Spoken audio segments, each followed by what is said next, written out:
دوسری سند سے مروی ہے کہ حضور صلی اللہ علیہ وسلم نے فرمایا، یہ مومن میری تمام امت سے زیادہ بلند درجہ کا امتی ہوگا۔ حضرت ابو سعید خدری رضی اللہ تعالیٰ عنہ فرماتے ہیں کہ اس حدیث کو سن کر ہمارا خیال تھا کہ یہ شخص حضرت عمر بن خطاب رضی اللہ تعالیٰ عنہ ہوں گے۔ آپ رضی اللہ تعالیٰ عنہ کی شہادت تک ہمارا یہی خیال رہا۔ حضور صلی اللہ علیہ وسلم فرماتے ہیں، اس کا ایک فتنہ یہ بھی ہوگا کہ وہ آسمان کو پانی برسانے کا حکم دے گا اور آسمان سے بارش ہوگی، وہ زمین کو پیداوار اگانے کا حکم دے گا اور زمین سے پیداوار ہوگی۔ اس کا ایک فتنہ یہ بھی ہوگا کہ وہ ایک قبیلے کے پاس جائے گا اور وہ اسے نہ مانیں گے، اسی وقت اس کی تمام چیزیں برباد اور ہلاک ہو جائیں گی۔ دوسرے قبیلے کے پاس جائے گا جو اسے خدا مان لے گا، اسی وقت اس کے حکم سے ان پر آسمان سے بارش برسے گی اور زمین پھل اور کھیتی اگائے گی، ان کے جانور پہلے سے زیادہ موٹے، تازے اور دودھ والے ہو جائیں گے۔ سوائے مکہ اور مدینہ کے تمام زمین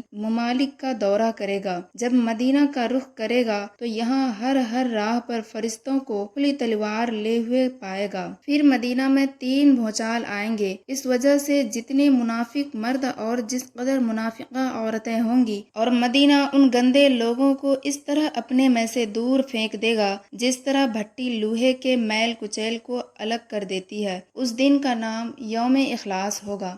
شریک رضی اللہ تعالیٰ عنہ نے حضور صلی اللہ علیہ وسلم سے دریافت کیا کہ یا رسول اللہ، اس دن عرب کہاں ہوں گے؟ فرمایا، اولاً تو ہوں گے ہی بہت کم، اور اکثریت ان کی بیت المقدس میں ہوگی۔ ان کا امام ایک صالح شخص ہوگا جو آگے بڑھ کر صبح کی نماز پڑھا رہا ہوگا۔ جب حضرت عیسیٰ علیہ السلام ابن مریم علیہ السلام نازل ہوں گے، یہ امام پچھلے پیروں پیچھے ہٹے گا تاکہ آپ علیہ السلام آگے بڑھ کر امامت کرائے، لیکن آپ علیہ السلام اس کی کمر پر ہاتھ رکھ کر فرمائیں گے کہ آگے بڑھو اور نماز پڑھاؤ، اقامت تمہارے لیے کی گئی ہے۔ بس ان کا امام ہی نماز پڑھائے گا۔ نماز سے فارغ ہو کر آپ علیہ السلام فرمائیں گے، دروازہ کھول دو، بس دروازہ کھول دیا جائے گا۔ ادھر